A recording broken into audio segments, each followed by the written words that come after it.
পিতার সম্পত্তি কোনো ছেলেকে যদি বেশি লিখে দেয় আর সেই সম্পত্তি যদি পরে অন্য ভাই বোনদের ফেরত না দেয়, তাহলে সেই ছেলের পাপ হবে কিনা? শুধু পাপ হবে, ডেঞ্জারাস ভয়াবহ গুনাহ হবে ভাই।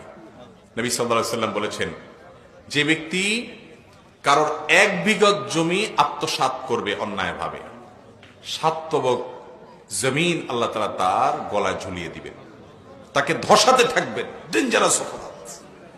আপনার বাবা অন্যায় করেছেন, ভুল করেছেন, ভাই বোনদেরকে যার যতটুকু হিস্সা কোরআনে দেওয়া, সব ভাইকে সমান দেওয়ার কথা ছিল, সব বোনকে সমান দেওয়ার কথা ছিল, উনি বেশ কম করে দিয়ে গেছে, আপনি সেটা নিতে পারেন না, তিনি অন্যায় করেছেন।